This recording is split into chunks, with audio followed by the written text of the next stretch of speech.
Analysis पढ़ेंगे। पिछले video में हम लोगों ने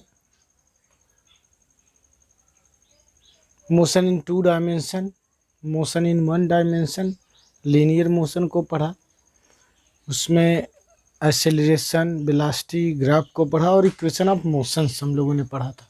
ठीक है, आज हम लोग वेक्टर शुरू करेंगे। और वेक्टर के विषय में आप लोग जानते हैं कि एक वेक्टर और एक स्केलर क्वांटिटी होती है। ठीक है, वेक्टर एनालिसिस में वेक्टर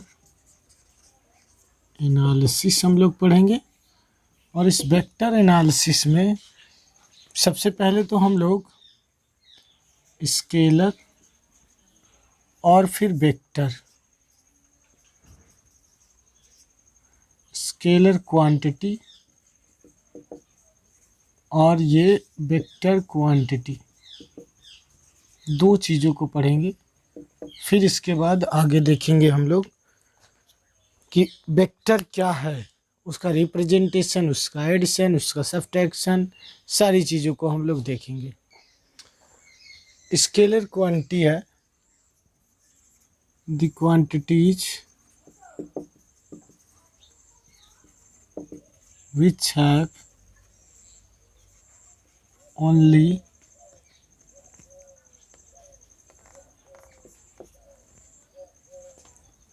magnitude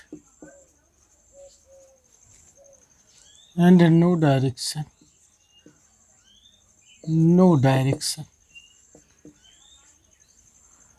ऐसी द क्वांटिटीज का मतलब फिजिकल क्वांटिटी, ये कह सकते हैं the physical quantity which have only magnitude. Example के लिए हम कह सकते हैं 3 kg ऑफ शुगर। अगर 3 kg शुगर की बात की जाए तो केवल और केवल क्वांटिटी की बात की गई है, डायरेक्शन की बात नहीं की गई है। अच्छा, और इसमें क्या है, the physical quantities, the physical quantities which have both magnitude and direction। जो दोनों, मतलब ऐसी फिजिकल क्वांटिटी जिसमें मैग्नीट्यूड और डायरेक्शन दोनों ही हो। जैसे कहा जाए 5 किलोमीटर इन east direction, 5 kilometre towards east direction. तो इसमें ये कहा गया कि जो मैग्नीट्यूड है उसके साथ साथ डायरेक्शन भी बताया गया। तो मैग्नीट्यूड और डायरेक्शन दोनों होंगे, उसे कहा जाएगा वेक्टर क्वांटिटी। तो वेक्टर और स्केलर में आप लोगों को समझ में आ गया होगा कि वेक्टर और स्केलर क्या है एक्चुअल में क्वांटिटी, विथ एग्जांपल आप लोगों को बताया गया। अब हम लोग स्पेशली वेक्टर एनालिसिस करेंगे। तो जैसे सबसे पहले वेक्टर का रिप्रेजेंटेशन देखेंगे। ठीक, सबसे पहले हम लोग वेक्टर रिप्रेजेंटेशन देखते हैं। व्हाट इज, कैसे रिप्रेजेंट कर, वेक्टर को रिप्रेजेंट करने के लिए हम लोग ऐसे लाइन खींचेंगे, डायरेक्शन बताएंगे। ये जो एरो है, एरो डायरेक्शन को रिप्रेजेंट करता है, ये डायरेक्शन को बताता है। और जो length of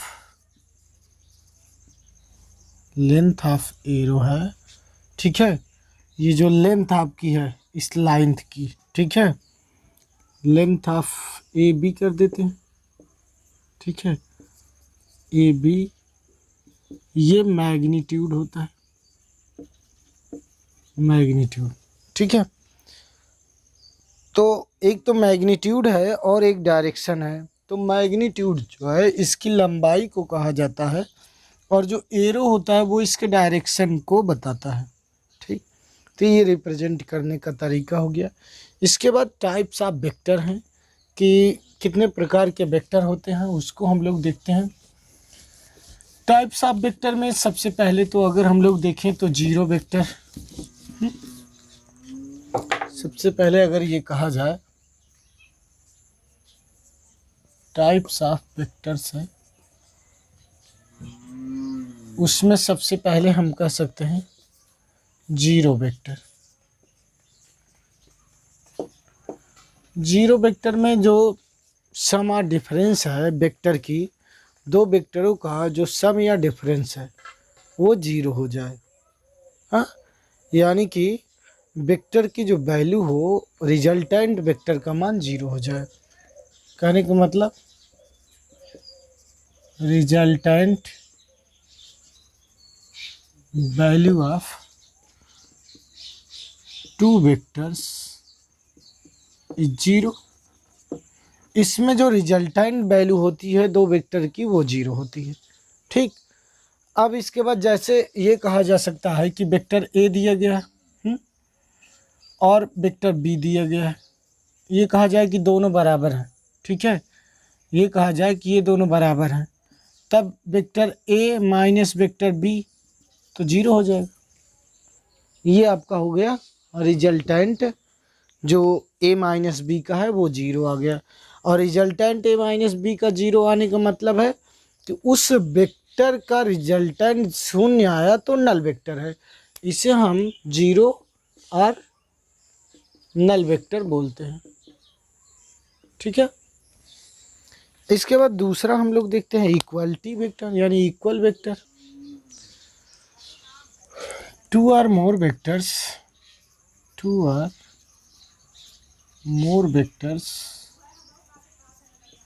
are called equal vector if they have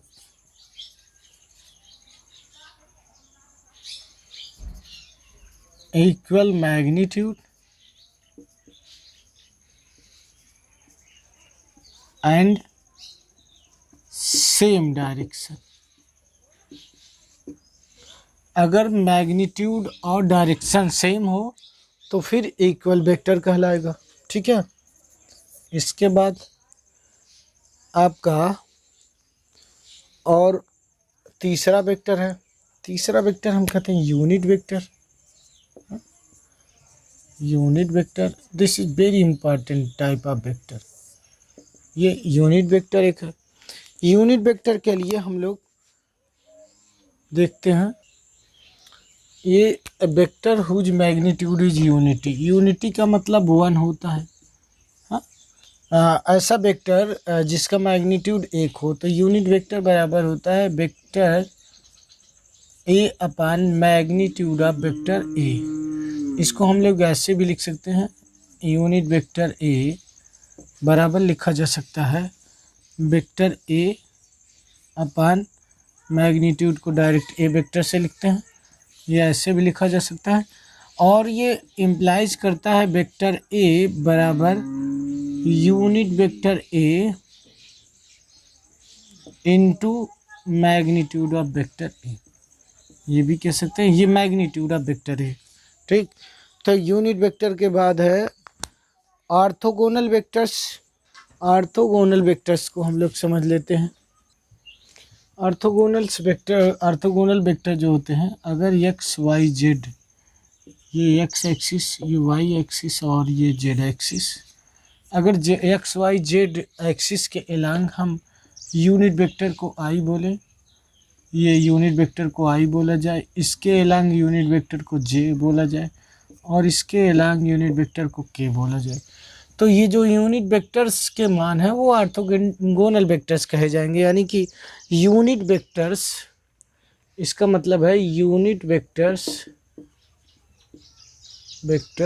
along X Y and Z are called orthogonal vector. Orthogonal vector, तो ये हो गए आपके जो है टाइप्स ऑफ वेक्टर। और भी टाइप्स ऑफ वेक्टर हैं, लेकिन हम लोग बस इतने ही टाइप हम लोगों को पढ़ना है। ठीक है, लगभग आपके जो है सारे काम हो जाएंगे। और अपोजिट वेक्टर्स भी है, सेम वेक्टर्स भी है, इन सब का जो है सब मिला करके वही रहेगा, थोड़ा बहुत डिफरेंस होगा। अगर किसी को कोई समस्या रहेगी तो वो बता देंगे हमें कमेंट बॉक्स में या हमारे व्हाट्सएप ग्रुप पे भेज देंगे। मैं आप लोगों को उन चीज़ों को डिस्क्राइब कर दूंगा, ठीक है। ओके, तो हम लोग चलते हैं एडिशन ऑफ वेक्टर्स को देखते हैं। एडिशन हम लोगों को करना है दो वेक्टर्स का। जैसे एडिशन करने के लिए हम लोग क्या दिखा सकते हैं, जैसे सम ऑफ वेक्टर्स या एडिशन ऑफ वेक्टर्स हैं। एक तो एडिशन ऑफ वेक्टर्स है, एक एनालिटिक मेथड होता है, और एक आपका ये जनरल अलजेब्रिक रूल को फॉलो नहीं करता है। जैसे हम लोग स्केलर क्वांटिटी को जोड़ या घटा लेते हैं, वो इस प्रकार से नहीं जोड़ा या घटा। जैसे दो के लिए हम देखते हैं, हम एडिशन मेथड अगर टू वेक्टर्स हैं, फॉर टू वेक्टर्स, दो वेक्टर्स के लिए हम लोग देखेंगे। जैसे हमारे पास वेक्टर ए दिया गया हो, वेक्टर बी दिया गया हो, इनको अगर जोड़ना है तो हम क्या करेंगे, ए सेम लेंथ का वेक्टर ए बना लेंगे, इधर बना लेते हैं, सेम लेंथ की वेक्टर ए बना लेंगे, ठीक। और ये मान लीजिए कि ये एंगल थीटा पर है, तो सेम एंगल पर हम वेक्टर बी बना लेंगे, और पहले वाले वेक्टर ए वाले के हेड से दूसरे वेक्टर बी के टेल को जोड़ देंगे, और फिर फाइनली हम पहले वाले वेक्टर के हेड, दूसरे वाले वेक्टर के हेड और पहले वाले वेक्टर के टेल को जोड़ देंगे। जो भी प्राप्त हो जाएगा वो रिजल्टेंट वेक्टर कहा जाएगा। ये आपको मिला, ये आपका रिजल्टेंट वेक्टर आर बराबर vector A plus vector B बोला जाएगा। ये आपका रिजल्टेंट वेक्टर हो जाएगा। अच्छा, एडिशन, और इसी में आप लोग देख लेंगे सब्ट्रैक्शन, इसी में हम लोग सब्ट्रैक्शन भी देखेंगे। अगर हमें a माइनस बी निकालना है, ठीक, तब हम क्या करेंगे, वेक्टर a माइनस के लिए हम इसी वेक्टर को, इसका डायरेक्शन चेंज कर देंगे, तो ये नेगेटिव वेक्टर भी हो जाएगा, ये आपका नेगेटिव वेक्टर भी हो जाएगा, केवल डायरेक्शन चेंज कर दिया जाएगा, ठीक। एंगल आपका सेम रहेगा, उसी एंगल पे हम लोग जो है बना लेंगे, तो ये नेगेटिव थीटा हो जाएगा, ठीक है, ये नेगेटिव थीटा आपका आ जाएगा। तो a माइनस बी अगर हमें निकालना है तो हम ये कंडीशन रखेंगे। कंडीशन जो होगी आपकी वो वेक्टर a हम ड्रा करेंगे, और फिर इसके बाद वेक्टर b जो होगा